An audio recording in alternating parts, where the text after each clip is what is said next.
Hey everyone, I'm Stephanie, and I believe that all readers should read children's literature, especially adults. So that's what we do on the KidLit Love podcast. We celebrate all things children's literature, picture books, early readers, middle grade, and young adult novels too.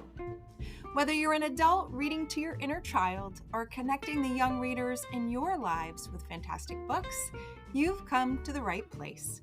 Each week, we'll talk to a different children's literature author and discuss their books, their hopes and dreams for readers, their writing process, and much, much more. So, grab a notebook to build your TBR, and let's get to today's episode of KidLit Love.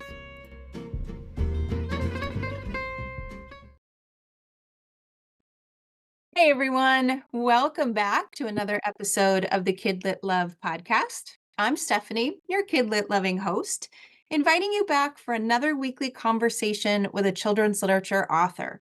Today, I'm talking with Polly Holyoke, author of the award-winning Neptune Trilogy and the acclaimed Skyriders series. She's here today to talk about the inspiration behind her books, how she creates those vivid, believable new worlds for her novels, and how important it is to respect young readers. With a setup like that, I cannot wait to get to this conversation. So, Polly, welcome to the KidLit Love podcast. I am so glad you're here today. Thank you so much for having me. I just love your whole philosophy and everything about your podcast. So this is going to be fun. Oh, thank you. It is going to be fun. I am looking forward to it. But first, let's start with the traditional kind of openers where I kick it over to you to introduce yourself and your books and hopefully a little bit about your backstory and your journey here today. All right. Well, I started as a seventh grade social studies teacher. And as much as I loved my school kids, I just couldn't quite face teaching summer school during the summers, but I also couldn't sit around and not do anything. So I decided I'd start writing books. How hard could that be? Then I figured out maybe it was a little harder than I thought it was going to be, but it has been very rewarding. And my first book for children was actually a science fiction story. So I tend to write science fiction and fantasy for middle school kids. So my first published series was with Disney Hyperion. The Neptune books are the story of genetically engineered kids who have to go live in the ocean because climate change is out of control. So it's kind of like a dystopian novel with a twist. And back in 2013, when I sold this book, books set in the sea were just kind of unheard of. So I used my scuba diving background, put it to good use, and really described what the ocean looks like and sounds like.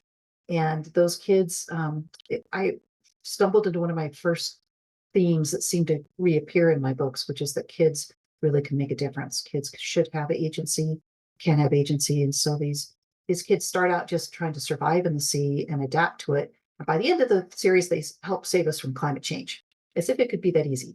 And then the second, my new series from Vikings Children is fantasy, which is also something I loved to read when I was a kid. And it's the story of a brave young courier on her flying horse, delivering the mail across a vast empire. And she loves her sky steed. She loves her job. She's 13 and she has this real job because I think kids around the world, lots of them really do work. And she loves her eccentric uncle, even though he's always pestering her to practice sky fighting. And everybody knows that's a waste of time because the chimerae, which are terrible three-headed monsters that once ravaged Brickholt, are long gone. Well, of course, we pretty early on figure out that maybe the chimerae are not long gone, and Kai is one of the few that knows how to fight them effectively in the present. And they were a big problem, hundreds of years ago. And so her challenge really in the first book is to go to the capital and convince people in power to listen to her. And that's a pretty tall order for a shy kid from the fringes of the empire, from a disadvantaged population, who also happens to have dyslexia. And with the help of her sky steed, and animal friends seem to be another theme in my books. I think maybe I read too much Dr. Dolittle when I was a kid. Anyway, thanks to her sky steed, Naran, she's somewhat successful in the first book. And then the second book in the series, The Sky King, just came out in May. I like to say that's the origin of my sky steeds. Humans and sky steeds that are bound together can actually understand each other's thoughts. And so I had a lot of fun with doing more horse stuff. I definitely was whole horse nut when I was a kid, but hopefully these books will appeal to people that are, it's more than horses for sure. Yeah. So, listening to you talk about kind of your philosophy, your backstory, you know, stories you loved as a kid, kids who are making a difference, kids who are responsible, kids who are doing big things. I can see the middle school influence as a fellow educator who stayed away from middle school, quite honestly, because kids that could be as tall as me kind of terrified me for a while. Yes. But I can see that connection there of giving kids a voice, showing them they matter, listening and hearing them. And do you find that you kind of call upon that experience or keep that in your mind when you are writing these series for your kids? Yes. So I was in the classroom for about 9 years, and then I had children, and we traveled. And so I just in the last 15 years have been back in the classroom when my children's books started to sell. I did not realize how much an important part of the children's market and marketing school librarians are. And so when you sell a kid's book, and if you get on a state list, and I've been fortunate to have been placed on a lot of state lists now, then you get invitations to go to schools, and it's so much fun. But you do get to see what kids' lives are like in schools. I think I've been to over 450 schools now. I think that's kind of unique amongst authors. Just because of my teaching background, I'm really comfortable. Schools have me back year after year, et cetera, et cetera. But when I'm in a school, one of the things that strikes me is how often kids get ordered around all day long, how powerless they are. They every single class, it's, get your notebook out, get your pencil out, get your iPad out. Don't be late. Hurry to your next class. Don't be late to lunch. Their days are full of things that they are supposed to do, and then they get home, and a lot of times I think it kind of continues. So if you're in fourth to sixth grades in particular, on into seventh and eighth grade, I just don't think kids are given a lot of power. Um, and so one of the things I like to say when I teach writing workshops is, of course, when you're the writer, you have all the power, and that just perks them up. They really like the idea that they can decide how a story turns out. But in their lives, they don't have that much power. So I think it's wonderful when they can read books that are about kids who make a difference, whether it's in a contemporary realistic setting or it's in a fantasy science fiction setting. I'm one of those idealists that believe people can change things. People can go out there and make the world a better place. Always love to mention I have two daughters that are social workers. So they must have taken me Great. seriously because they're out there, changing the world every day. Um, but where does that start? I think it starts in books where kids are shown to make a difference. It could be in the very smallest of ways, or it could be in our fantasy and science fiction worlds. It tends to be saving a whole world or saving the universe. But on whatever level you do it, micro or macro, it's really cool for kids to be able to read about kids who are brave and courageous and resilient and resourceful, and somehow make lives better for everybody around them. Yeah, when you read anything, I think, but especially when you read children's literature, when you are a child and you see that possibility on the page, and you didn't know that that was possible before. It just opens something up. Even as an adult, when I read a novel or I read a book and that character did this thing or realized that thing or whatever it may be a fictional world, but the possibilities it opens up inside of the reader is real. That's what I love. Whether you're a child, whether you're an adult, books just have so much potential in them to do exactly what you just said. I love that that's how you started this off. I love it. I think one of the most specific examples recently I love to use is, everybody knows about Greta Thunberg, right? She's, the face of this eco climate movement, but there are thousands of Greta Thunbergs out there now. And I just heard a story on our local NPR station about kids down in Denver. I live in Colorado, um, going to school board meetings because they really wanted to convince the school district to change out the old furnaces and change them over to heat pumps. And they were successful. I mean, heat pumps are more expensive in the short term, but obviously they're better for the environment and they save money over the long term. And so they got like 24 out of 36 schools in this district are going to have heat pumps over the next couple of years, in large part because kids as young as 12 were going to school board meetings. How cool is that? So that gives me hope because there are lots of things for kids to fix in this world. Yes. Yes, there are. Um, but what I love about your books is that it helps kids, it helps the adults who are reading them enter another world, too, right? To get out of the reality of the world and to escape into another one. And that admittedly was really hard for me to do as a child. As a younger reader, I I didn't connect to fantasy like I did when I am older. I don't know why. I do know why. I was a very type A, responsible, do the right thing, follow all the rules kind of kid. And the idea of this fantasy world where anything could happen and kids could be anything and animals could talk and whatever it was just harder for me then. But it's something that I definitely am more drawn to now, thinking of those possibilities, especially when you can just immerse yourself in these books like I could the Skyrider series. So I would love for you to talk a little bit more about that. You already mentioned book 1 came out in March of 2003. Book 2 came out in May of 2024. And if we were to whittle it down, it is about, brave young couriers who are delivering mail and flying horses. I mean, what could be better than a fun setup to get into? So I would love for you to tell us about that series and how it came to be. How did you come to dream up a world like this? Okay, so we'll do two parts. Because I think the craft of world building is something that kids and grown-ups are interested in. But first, the original inspiration for the story is taking two totally different ideas and mashing them together. I think a lot of new story premises can happen that way, but these seem pretty far apart. So I used to teach Colorado history and frontier history. So I've always been fascinated by the American Pony Express, in which young riders delivered the mail across the West. And they basically, it used to be you had to take the mail all the way from Washington, D.C. to San Francisco by boat. It would take 3 months. And this is in 1860. So some businessmen got together and said, let's just hire young riders and we'll send them across the middle and they'll ride day and night.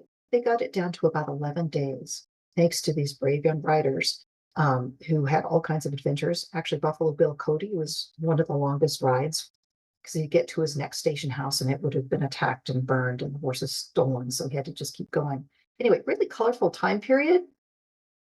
In our history, it only really lasted 18 months. But just one of those interesting footnotes until technology disrupted it. The telegraph came along. Technology was always disrupting things. And then I've also, when I was a kid, I had a beautiful picture book of the Pegasus myth. It was a retelling by Nathaniel Hawthorne. And the illustrations were so gorgeous. And the Chimera, which is a three-headed monster that Bellerophon basically captured Pegasus, that go fight this monster, and he could be a cool dude in Greece. And so Pegasus helped him do that. But what I really came away with is how cool it would be to have a flying horse. So I was thinking my next story idea. I was thinking a vast empire. Maybe I could write like a Game of Thrones with less sex and violence. It was like, okay, no, can't quite go there, but a vast empire, how would you tie it together? And somehow the flying horses and kids delivering the mail on flying horses is the original inspiration. So just my hint here that you're like, I think school librarians should write more books. Your librarians and your teachers out there that have summers free. I was a school teacher and I used my summers really well. That's how I got hooked on writing. Combine two very different ideas together. And sometimes you can get something really rich and different from the two coming, that clash or that combination, that merging. So then you have to figure out the world. And this is something that I do get compliments on, which is lovely. Yay, Polly. And I think it's just because I did read a lot of this when I was a kid. And by the way, I totally get that some people just don't buy into fantasy or they don't buy into science fiction. I'm married to a lovely man who can't do superheroes, right? So kids just can never watch this. The Marvels, they are not real to him. He is not able to suspend belief and go there. I have a friend who can't read romance novels. She just doesn't believe them. And so for some people, fantasy and magic or future with cool technology, that's just not their thing. So don't beat yourself up if you can't go there. But be aware that kids can be very open to this, especially different worlds. It just lights a lot of them up. So then how do you set up this believable new world, whether it's under the waves, which is what I had to do with the Neptune books, or whether it's in a world that's actually fairly low magic, not a lot of people doing spells and so forth. I really wanted Skyriders to be about gutsy kids who are saving the world just through their ingenuity and their courage. And so I usually start with geography. Think about the setting.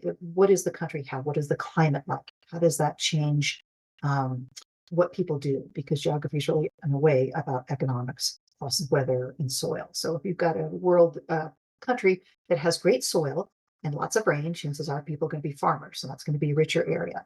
If my heroine is really from the foothills of the mountains, hard to farm in the mountains. Sometimes you can do orchard kind of things. And so my heroine has a really good apple orchard. But on up into the mountains, maybe you have to be miners or you have to be herders.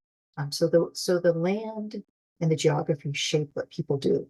And then you start thinking about the people. The most fun is really the culture and all the things about what they eat and what they wear and gender roles. Who has the power? Do females have the power? Do males have the power? Is there a way to make your character in his or her family, the protagonist, go against the values of the society?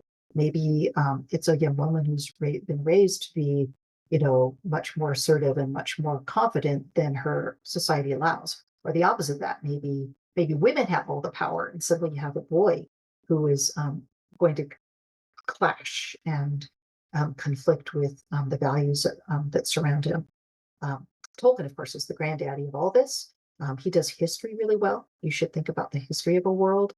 Before I start writing, I have really thought about what went on in the centuries before my characters ever hit the page. So on Skyriders, really the big problem was 300 years ago, there were these terrible three-headed chimerae that ravaged the world. And why did they go away? And why are they coming back now? Not all this shows up on the page, and it sure shouldn't happen all at once.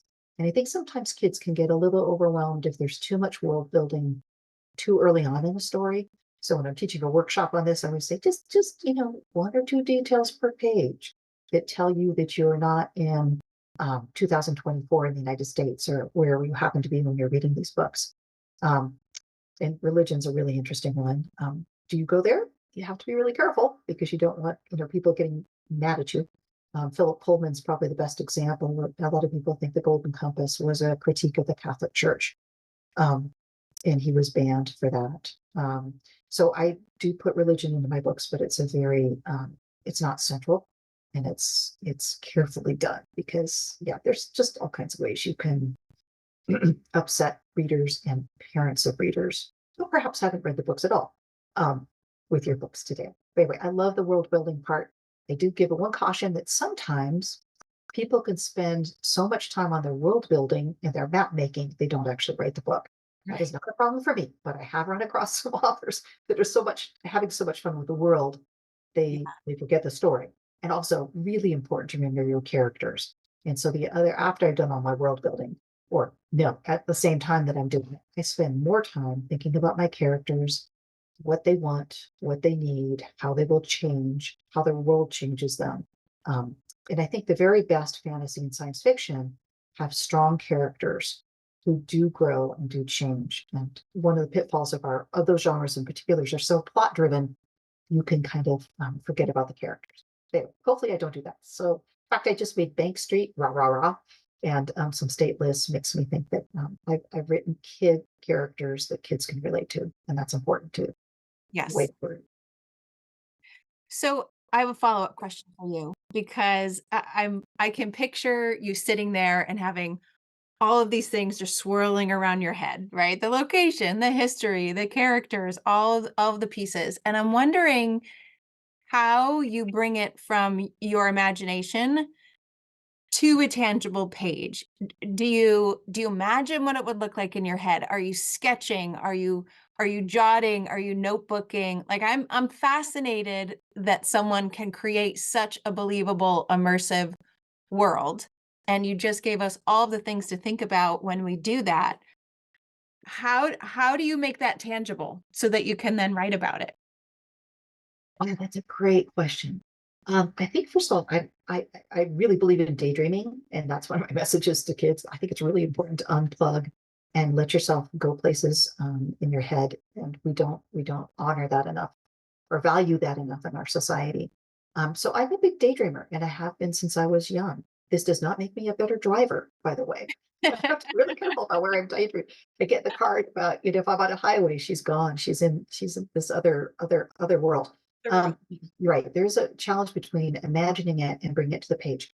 For me, my process is, and it works really well, I tend to daydream and imagine the 20 most important pivotal scenes in the book.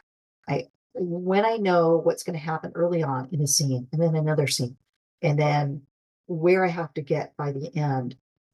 When I have kind of an arc of 20 really important scenes, um, that's where I can start. Sometimes I've started writing synopses. I used to hate them, but I also find that kind of I've got the scenes and then sometimes I write a synopsis. And in the process of writing the synopsis, it becomes, I'll realize where the gaps are. Um, Yeah. but there's just this moment for me. I'm really lucky. Like it's okay. I've done enough research. I know enough about this world. I can start writing. I can always go back and figure out, how a really funny one was in Neptune projects. Like, how are they going to talk? These kids are under the ocean. Well, turns out they were all telepaths. Who knew when they got genetically engineered, they found the genes for telepathy. These things kind of come up as you're problem solving and creating your story. So same thing with Skyriders. I realized that the kids were going to have mind speech instead of telepathy. Mind speech would be your fantasy version of it, that they could talk to their sky steeds. But then, can everybody talk to everybody's sky steeds? Can everybody speak well and understand their sky steeds well? And here's a source of conflict. It turns out that some of the modern day sky fighters spend so little time with their sky steeds, they don't understand them well. Whereas my little sky courier who's delivering the mail, she's with her sky steed all the time. She understands them almost too well. He's always encouraging her to get a herd of her own because she's so shy. He's very outgoing, so he's always trying to get her to be more outgoing. So as I was writing it, I was like, okay, how is this really going to work? Does everybody, mind speak their horses, their sky steeds? They're not horses, they're sky steeds well. And then that becomes conflict because some of them can't. And can we improve on that?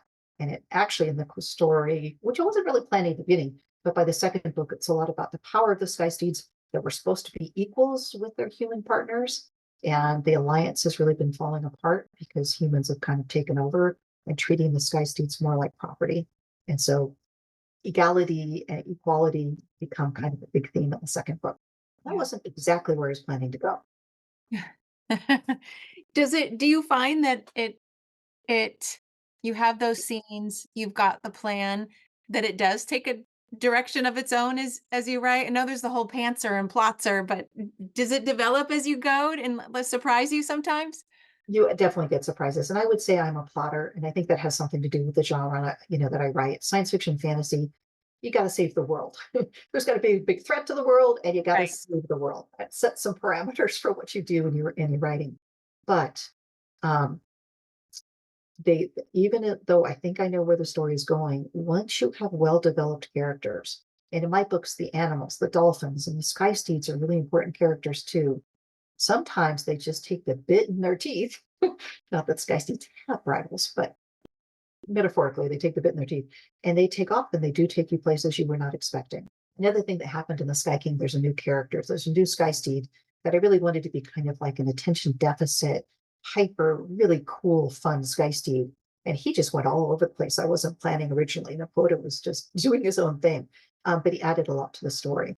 Yeah. So, yes, I have room for some creativity and some side trips that I wasn't really expecting. And sometimes those can be incredibly rewarding. But overall, I would say I'm more of a plotter than a pantser because, again, those genres, fantasy and science fiction, just tend to be a little more plot driven than a character driven contemporary story. Yeah. I think one of the things that I tune into as a reader was something that you already mentioned, which was that connection between the Skyrider, the Sky Seed. They were bonded. Their thoughts were bonded, which was just so fascinating to me to think about that connection. And no, I don't have a Sky Steed, but that idea of just having this really personal, highly connected relationship, right, with someone or something. I felt that, as I read that, yes, there's fantasy. Yes, there are things that would not happen in my own life, but there is a universal theme or message or universal pieces of it that while it may be fantasy, it does ring true today. And as you said, some of those themes come up. And I think that's why so many kids enjoy series and enjoy genres like this. It's why I'm definitely better at them than I was as a child, because through that world that you can kind of put yourself in, you can look at your own world a little bit differently as a result. And I would love to know what you think about that, because I think there are so many different entry points that readers could have into a series like this.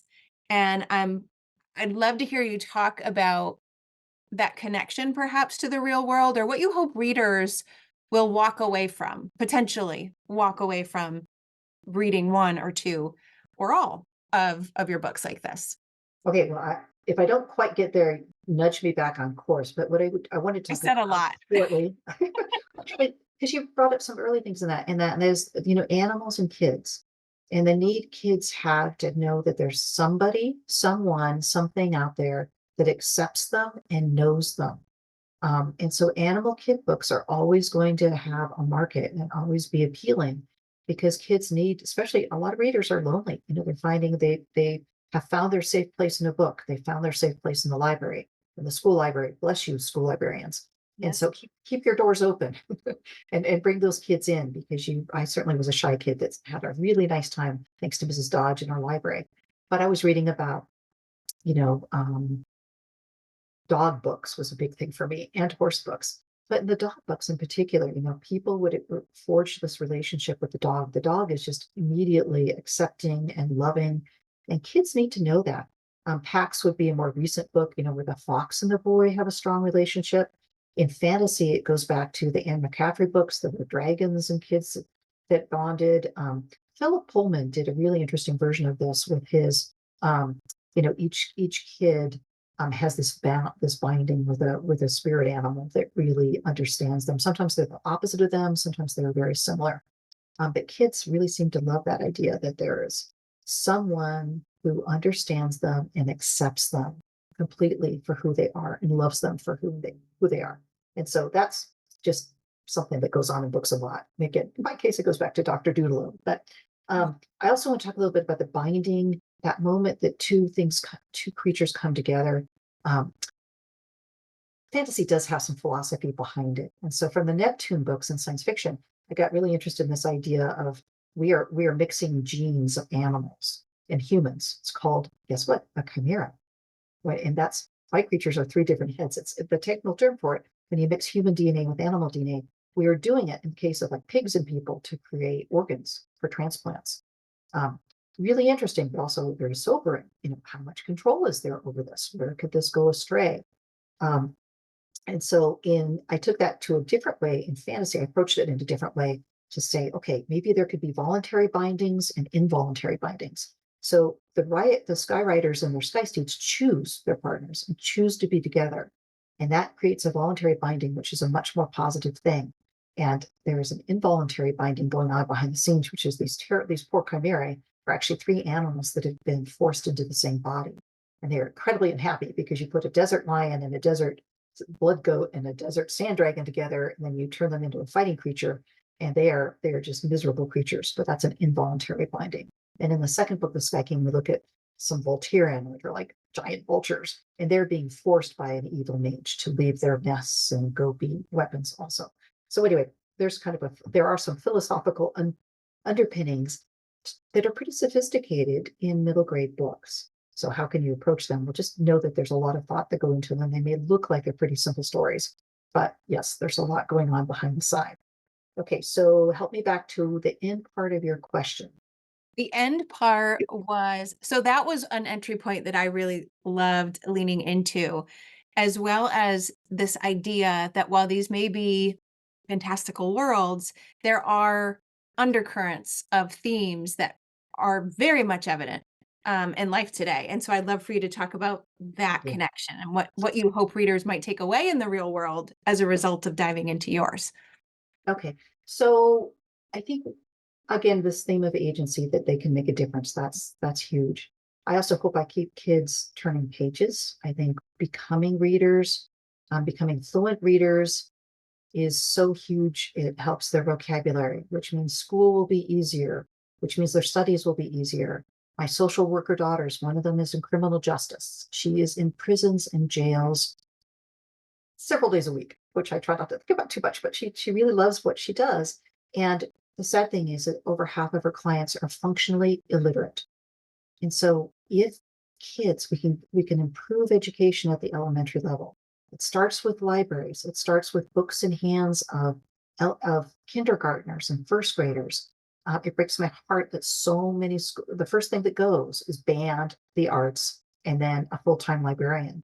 And so even here in Colorado, lots of paraprofessionals who are wonderful men and women. They're doing their very best, but it's not quite the same as having a librarian who's at the school full time and kids coming into that library picking up those books and learning to read. So yes, I'm hoping that kids. I write turn pages. I write books purposely that are exciting. I want kids reading my books under the covers with a flashlight. I get these emails and I just love these. Both my books are turning into those access books that get kids hooked on reading. So I'll get oh, Susie sat at the table and wanted to read Skyriders during dinner. Like, okay, that sounds really cool. And they let her read during dinner because they've never had their child Right. read and want to keep reading. So there's something to be said for these books that are very exciting. I call them a little bit popcorn books. I mean, the kids are turning pages, turning pages. I hope that kids get that. I also hope, I think books definitely teach empathy. You're trying on somebody else's life. You are trying on, you're walking in somebody else's shoes. And literature does that. Books read that, do that. I think young readers tend to be more empathetic just because they have seen the world through other eyes, even if they're fictional. I think that's something else I really hope they get. And then more specifically in the Sky King, talking about how books set in these wild, different worlds, can they have relevance to kids? I really try to go after the dealing with grief and loss. And that's a theme you see all the time in contemporary fiction. You do not see it quite as often in fantasy. But I decided that Kai, who leads all these sky steeds and her friends into battle in the first book, and some sky steeds get killed. And I don't think it's realistic to have a kid just walk away from that. I always thought about The Lion, the Witch, and the Wardrobe. How did Susan and Lucy just walk away from these terrible battles and not be scarred by seeing all these wonderful talking animals destroyed? And so I think that you can address those issues. I think that fantasy, well-written fantasy today, kids can handle tough stuff Mhm. if it's age appropriate and the appropriate kind of language and the appropriate kind of scene. So not too much blood, too much gore, but tough things can happen. And so Kai in the first book is had a tough time at school because she's dyslexic, and she doesn't really trust people. And even in the second book, still she's learned to trust some friends, her own herd, as Noah would put it in the first book. But the second book, when she's dealing with some post-traumatic stress from the battle, and then more sky steeds are going, not nearly as many in the second book,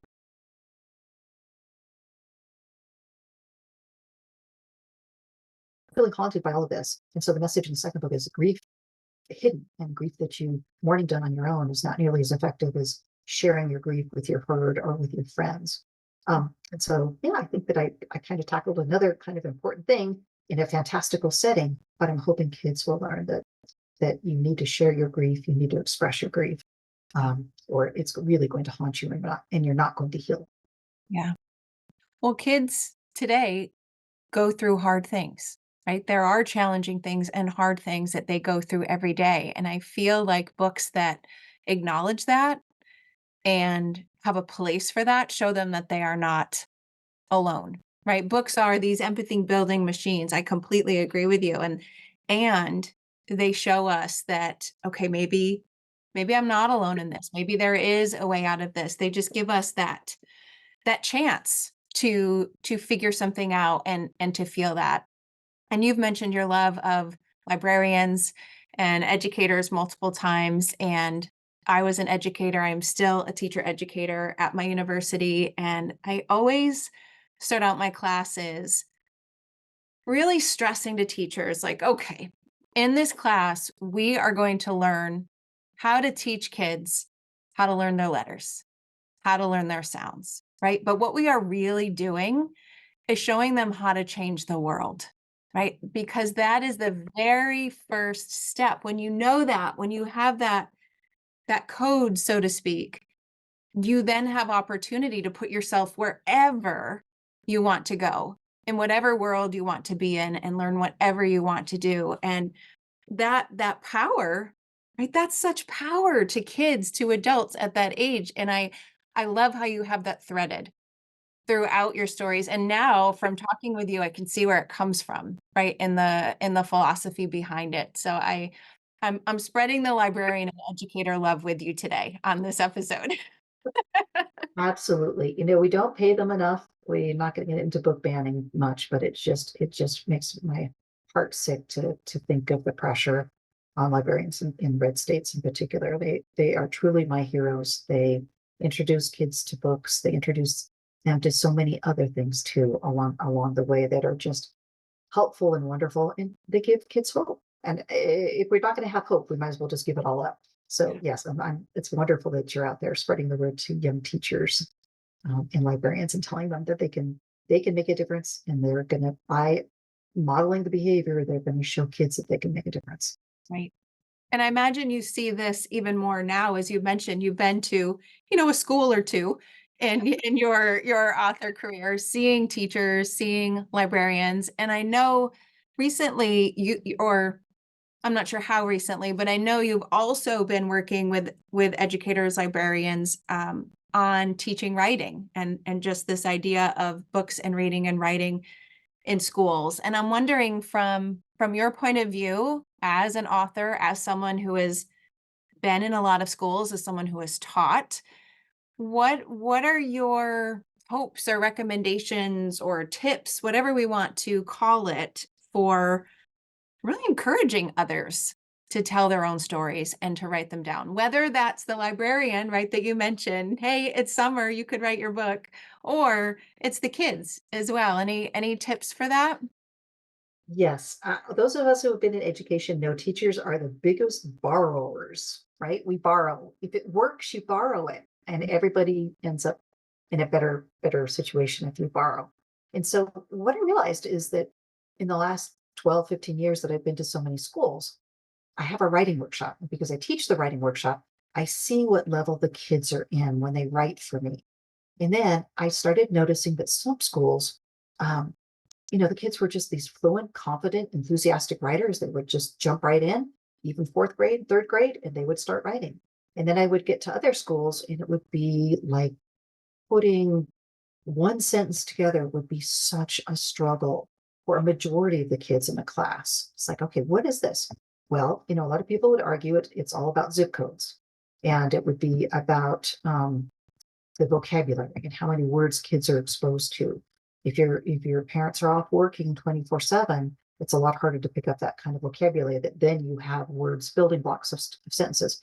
But it's not that simple. It's not just about the zip codes, because I would go to schools in some pretty tough neighborhoods where the kids were fluent, enthusiastic writers. So what's going on? Well, it's a series of things, right? And I just started writing them down as I kept seeing, wow, this is working in this school. Wow, this seems to be working really well in that school. And it's usually there's one or two passionate educators, whether librarians or ELA teachers, bless their hearts, that have gotten a really good idea, and it's lighting the kids up and making them Yeah. excited about it. So, I mean, off the top of my head, here's something that's not that innovative, but you'd be surprised how often I don't see them. It's journals just, or on an iPad, a personalized journal. There are ways you can personalize the iPad structure as well of learning. But in the old days, they put pictures on them. It's an expression of their identity. Um, Cut out things from a magazine, put it on the journal, so the kid is this is their journal, it's their thoughts, and they're proud of it. And then writing prompts, something else a little old fashioned, but boy, when I go to the schools where there's a writing prompt on the board, usually when the kids walk into ELA class, they sit down and they answer that prompt, and the prompts are hysterical. Some of them are so much fun. What would you do if you had your own robot? What would you do if your dog could talk to you? What could you do to be the principal for the day? Everybody does that one, but they're really fun. And because there's so much pressure on these teachers, in particular to get writing scores up for the writing assessments, they keep thinking that they have to do, and I know why, and I understand they feel like they have to prepare for the answer to let's say now it's a lot about reading something and then writing the answer to the passage that they've just read. Um, in Texas, for the longest time, they were teaching basically a 5 paragraph essay to fourth graders who couldn't write sentences. And they got rid of the personal narrative. At least they could talk about what they loved doing with grandma. Um, so it is tough that the pressure on the teachers to create fluent writers, they forget the creative writing along the way because they are preparing for a test. And the school, the teachers, the kids are all judged by these tests. And so we're forgetting a really important part of the puzzle, which is fluency comes from fun, fluency comes from enthusiasm, fluency comes from crazy writing prompts, and recognition and pride in their writing. So then the other thing I saw schools doing that work really well, class blogs are a ton of fun.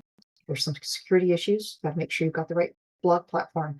But it can be a classroom blog, it can be a school blog, a library blog, where they post their writing and they read each other's writing and they encourage each other. That is super cool. I've been to a couple of schools recently that did terrific jobs of binding the kids' stories and turning them into hardback books. And then you put them in the library and you promise to keep them in the library for a certain amount of time. You can't promise to keep them forever because you'll run out of library space because the kids will really, really get into that. And the print on demand industry is getting cheaper and cheaper. Paper is expensive, but there's still ways to do this if you can get a grant. And the kids are so proud when they take me to the library. And this Holyoke, you got to see this book. I wrote this book. How cool is that? Um, Podcasts, especially for the kids that maybe don't write as well, but they have a voice and they have something they want to explore. And as you know, you have to do some writing before you could actually uh, Right.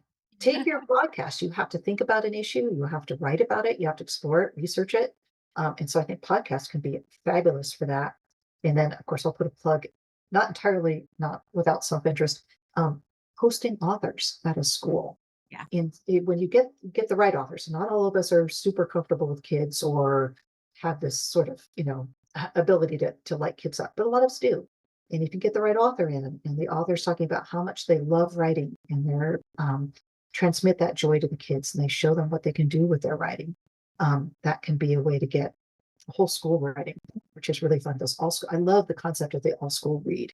Yeah. And I've seen it done recently where they have the teachers reading, they've got the staff, they've got the ladies in the kitchen reading, and everybody's talking about the same book and sharing their enthusiasm for that book.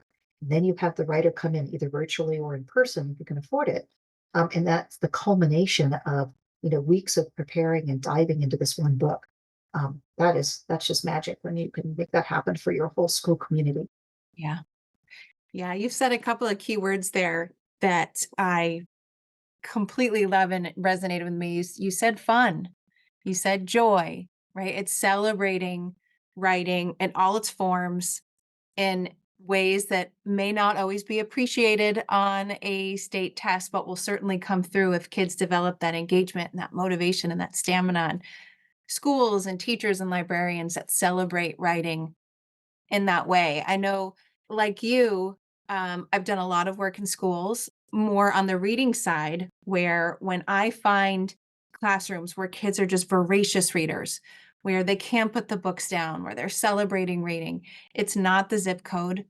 It's not the factors that a lot of people think, but in my personal experience, when the teacher is a reader herself, and I'm saying herself just because I'm a woman. So when the teacher is a reader, that comes through when it's loved, when it's modeled, when it's celebrated, when it is fun.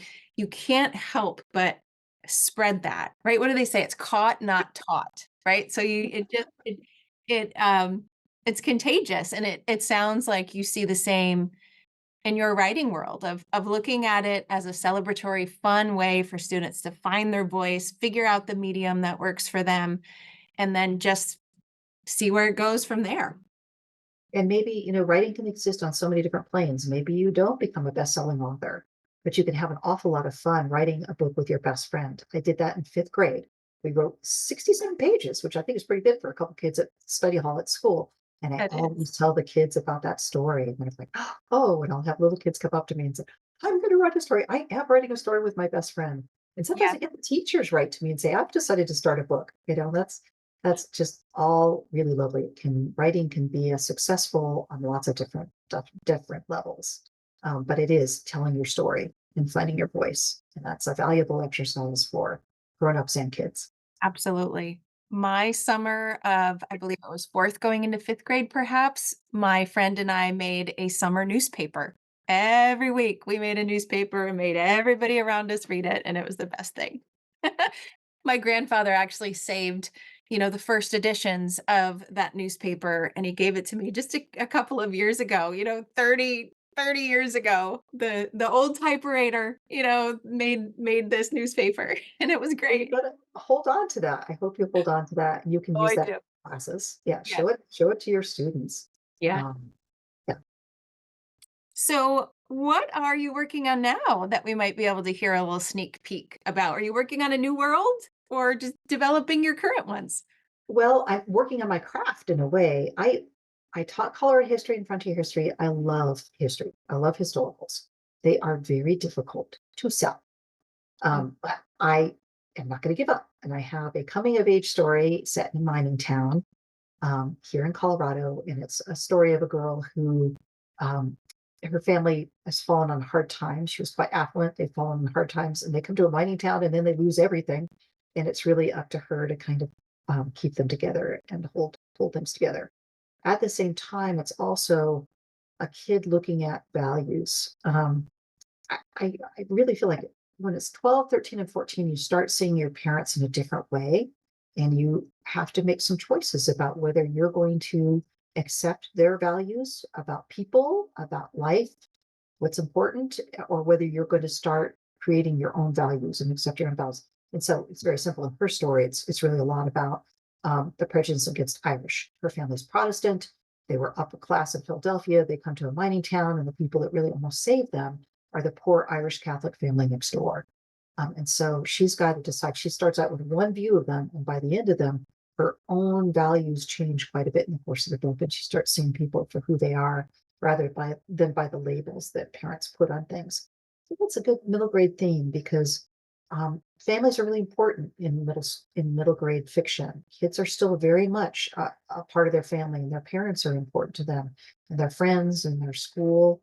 Um, and when you get to young adult, it's a lot more about just your relationships with your friends and your relationships to and with those people. But when it's younger writing, it's a lot about your family. And so I think it's a interesting thing to explore because I'm all about also about tolerance and empathy. And if I can write a book, I've written a book about climate issues, and now I've written a book about voluntary and voluntary bindings and grief. And now I kind of want to tackle a book that's got a little bit more to do with tolerance. Exciting. Well, I will be on the lookout for that one. I love how you're, like you said, you're focused on craft and you're still pushing your own writing boundaries to do I'm all going these to do things. But something different but world building. Okay, let's back to world building for a second. Is that every time you write a book, you are creating a world for your reader. And mm, so it's easy for me to say that it's more elaborate or maybe a little more complicated when it's a whole new fantasy world or science fiction world. But I think your job as a writer is to build a world that invites the reader in, yeah, that feels real. They can touch it, they can smell it, they can taste it, and they go on the adventure or just the experiences with the protagonist. So there's world building when you do a historical as well, and a yeah. realistic historical. So yes, that is challenging my craft. No chimera and flying horses for a while. So for listeners who want to learn more about you, they want to check out either the Neptune Trilogy or Skyrider series, be on the lookout for the new books. Where are the best places to find you online? So I think I am very proud of my website. It's very deep. I spent way too much time on it. Educator that I am, you could learn lots of things about dolphins and sharks on it. Yeah, yes, so go to www.pollyholyoke.com is a really good place to start. I'm on Instagram at Polly Holyoke. I'm on Twitter at Polly Holyoke. And then I'm on Facebook at Polly Holyoke Author, I think. And so I don't do as much social media as I should, but I think the best way to kind of find me is website and then the books. Um, Everything's still available and you can go, my website has links to everything. I love to support my local independent bookstore, which is called Off the Beaten Path. and they carry signed books of most everything that I've written. So, and they send it right to you just the way Amazon or Barnes and Noble would do that. So, yeah, go to my website and find Off the Beaten Path. It's my favorite people right here in my own little town. Yeah, we love celebrating independent bookstores. We all have our favorite, right? We all have a favorite that we love to do. So I love that you put that on there. And I did have a lot of fun going down the rabbit hole of your website. So listeners can do that too. I'll make sure to put links to your website as well as the social media handles, and the links to the books as well in the show notes to make it as easy as we can for listeners who want to learn more. Thank you so much. Oh, This was just great fun. We covered a lot of, we flew across a lot of turf here today. we did. We did. I am pretty impressed with our conversation. We set ourselves up well and we delivered incredibly well. So Hopefully your listeners will think that anyway. We'll see. I think they will. Thank you so much for coming on. And listeners, thank you so much for listening to another episode of the KidLit Love podcast. And I'll see you for another one next week.